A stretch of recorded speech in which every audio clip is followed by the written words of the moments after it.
Hello everyone. Seventh class का second chapter हमने start कर रखा है, न्यूट्रिशन इन एनिमल्स। उसमें डाइजेस्टिव सिस्टम हमने वैसे देख लिया है, बट अब हम पार्ट वाइज देखेंगे। तो फर्स्ट पार्ट हमारा आता है buccal cavity and mouth. Food is taken in to the body through the mouth. हम माउथ से फूड को अंदर लेते हैं। The process of taking food in to the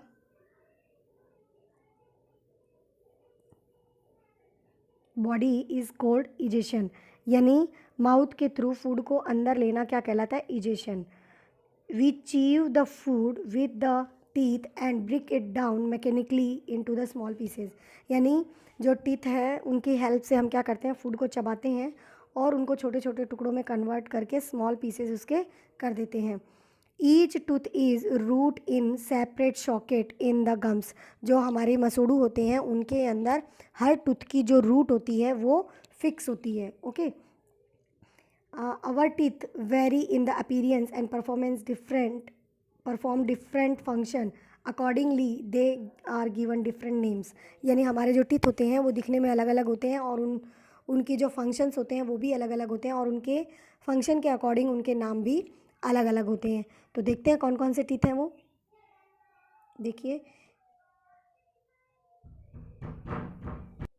यहाँ डायग्राम में थोड़ी सी मिस्टेक है, थोड़ा सा इसको करेक्शन कर लीजिएगा।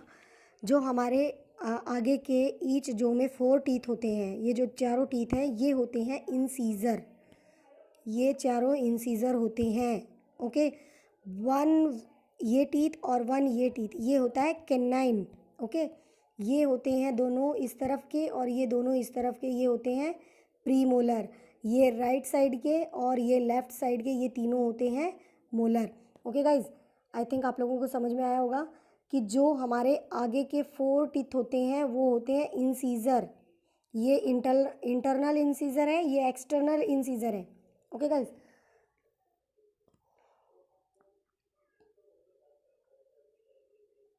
ये देखिए यहाँ एक चार्ट दिया है, इसको हम फिल करते हैं। कटिंग एंड बाइटिंग टीथ, जो कटिंग और बाइटिंग के लिए जो टीथ काम में आते हैं उसमें जैसे मैंने आपको बताया कि इंसीजर जो टीथ होते हैं वो कटिंग और बाइटिंग के काम आते हैं, तो उन्हें हम क्या बोलते हैं? इंसीजर। कितने कितने होते हैं? 4 अपर लोअर जो में और 4 अपर जो में, तो ये कितने हो गए? 8। इसके बाद प्रिसरिंग और टीयरिंग के जो टीथ काम में आते हैं 2 लोअर जो में होते हैं और 2 अपर जो में, टोटल नंबर ऑफ टीथ 4। इसके बाद चीविंग और ग्राइंडिंग के लिए पीछे के मोलर और प्री मोलर काम में आते हैं। तो ईच जो के अंदर 2 एक तरफ, 3 एक तरफ, 5 और 5 10 होते हैं। ईच जो के अंदर 10 और 10, तो टोटल कितने हुए? 20। ओके गाइज, अब ये 20 जो टीथ हैं देखिए, काउंट कीजिए, टोटल नंबर ऑफ टीथ कितने हो गए? 32। आई थिंक समझ में आया होगा। अब इसके लिए आप लोगों को एक छोटी सी ट्रिक बताती हूँ, उससे आपको और अच्छे से याद रहेगा। अगर आपको सीक्वेंस पूछा जाए तो हम इसको लिख सकते हैं ICPM, PM, ICPM। आई मतलब incisor, C canine, premolar, molar. अब इसको हम लर्न करने के लिए 42 46। ओके गाइज, 42 46, 4 टीथ इंसीजर के, 2 टीथ कैनाइन, फिर 2 टीथ प्रीमोलर, फिर 3 टीथ मोलर। नेक्स्ट देखते हैं, हमारे माउथ में सलाइवरी ग्लैंड प्रेजेंट होती है और ये जो सलाइवरी ग्लैंड होती है ये क्या करती है? कार्बोहाइड्रेट का हमारे फूड के अंदर ही डाइजेशन कर देती है, ये स्टार्च में कन्वर्ट कर देती है। ओके, तो यहाँ पर उसी से रिलेटेड एक प्रैक्टिकल दिया है हमारे कि जैसे यहाँ 2 टेस्ट ट्यूब ली गई हैं, एक टेस्ट ट्यूब A और एक टेस्ट ट्यूब B। इस टेस्ट ट्यूब के अंदर बॉइल्ड राइस है, ठीक है, सिर्फ बॉइल्ड राइस है और इसके अंदर बॉयल और चीव राइस है। फिर इसमें क्या किया है? 3-4 ml इसके अंदर वाटर डाला है, ये रहा वाटर 3-4 ml। फिर इसके अंदर 2-3 ड्रॉप आयोडीन सॉल्यूशन की डाली है दोनों के अंदर। अब जब इसका कलर, टेस्ट ट्यूब A का कलर चेंज हुआ, इट मीन्स इसके अंदर बॉइल्ड राइस के अंदर कार्बोहाइड्रेट था। इस वजह से ये जो कार्बोहाइड्रेट था, जो स्टार्च था, वो किसी और दूसरी चीज़ में कन्वर्ट नहीं हुआ क्योंकि इसके अंदर सलाइवा मिक्स नहीं हुआ। इस वजह से ये क्या रह गया? कार्बोहाइड्रेट या स्टार्च में ही रह गया, इसलिए ये पर्पल कलर का दिखाई देगा।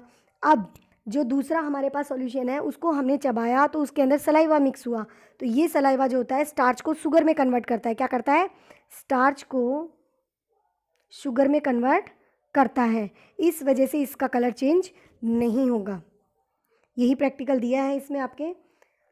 इसके बाद हम देखते हैं, देखिए यहाँ पर दे रखा है the saliva break down the starch into sugar. जो सलाइवा है वो क्या करती है, जो स्टार्च है उसको शुगर में कन्वर्ट कर देती है। Tongue is a fleshy muscular organ attach at the back of the floor of the buccal cavity. यानी जो हमारी टंग होती है वो एक मस्कुलर ऑर्गन होती है और ये हमारी बक्कल कैविटी में पीछे की तरफ बैक फ्लोर से जुड़ी हुई होती है। It is a free at the front, आगे से फ्री होती है और क्या करती है, हर डायरेक्शन में मूव करने में कैपेबल होती है।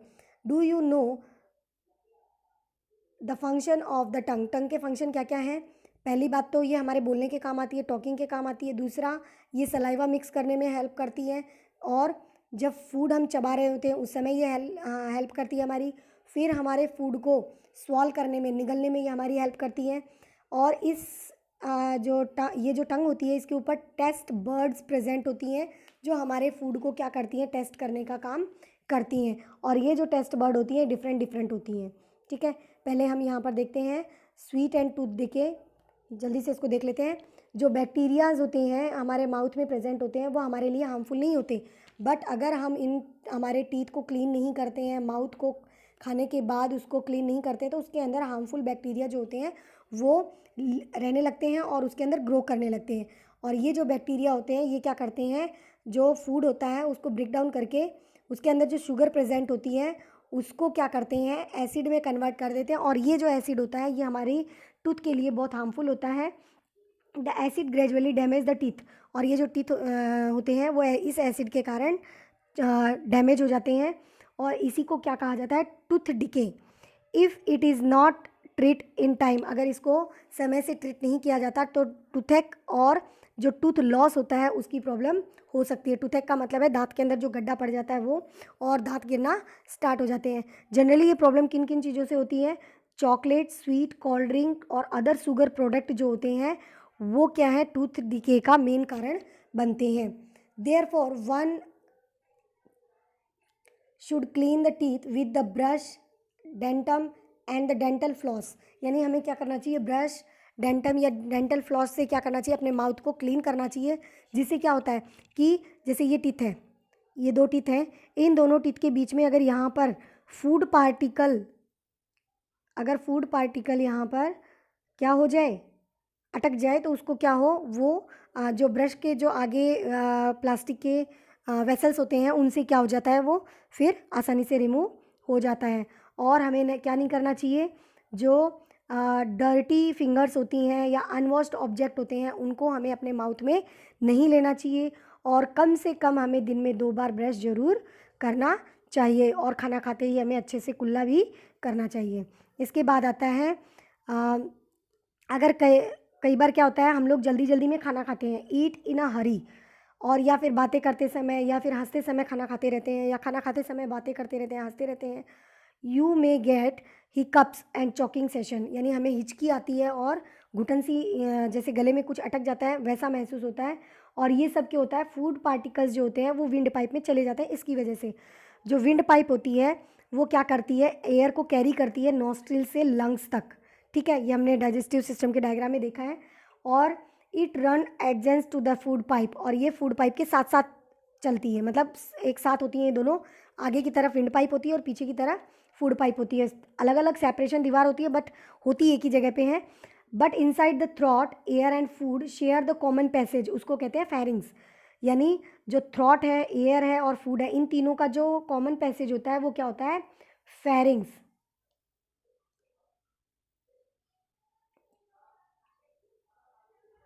ठीक है, ये जो फेरिंग्स होता है इसमें ये तीनों खुलते हैं। और then how is food prevent from entering the wind pipe, जैसे ये विंड पीप पाइप है और ये है हमारा फूड पाइप। अब जैसे ही एयर इसके अंदर आ रही है, यहाँ से फूड यहाँ से इसके अंदर जाएगा, तो क्या होगा कि जैसे ही एयर इस तरफ आ रही है, यहाँ पर कॉमन पैसेज है यहाँ पर, तो क्या होगा, अगर हम खाना खाते समय बोलते हैं तो इस पे जो फ्लिप कवर लगना है, एपिग्लोटिस जो लगना होता है वो एपिग्लोटिस पे इस पे कवर नहीं लगता है, और क्या होता है वो खाना विंड फूड पाइप में जाने की बजाय विंड पाइप में चला जाता है, जिसकी वजह से हमें हिचकियाँ आती हैं।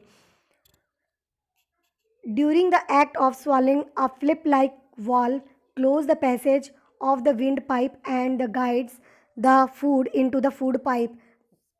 If by chance the food particles enter the windpipe, we feel choke and get hiccups. यानी जो खाना हम निगलते हैं उस समय क्या होता है, फ्लिप लाइक जो वाल्व होता है वो क्या करता है, विंड पाइप के ऊपर, जैसे ये विंड पाइप है इस तरीके से इसके ऊपर ये लग जाता है और यहाँ से खाना क्या होता है इसके अंदर पास हो जाता है, ठीक है। लेकिन बाई चांस अगर क्या होता है कि जो फूड के पार्टिकल्स हैं वो विंड पाइप में चले जाते हैं तो चॉक्ड हो जाती है हमारी विंड, हमें चॉक्ड फील होता है, यानी रुकावट महसूस होती है और हिकअप्स हिचकी आनी स्टार्ट हो जाती है।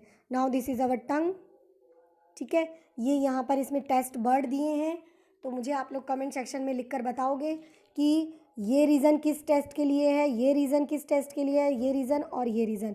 4 रीज़न्स हैं हमारे टेस्ट के लिए और चारों के चारों आप लोग मुझे कमेंट सेक्शन में लिख के बताओगे। चाहे तो आप इसका स्क्रीनशॉट ले लो, इसको लेबल करके बताना, या फिर आप कमेंट सेक्शन में मुझे A, B, C and D ये सब लिखकर बताओगे।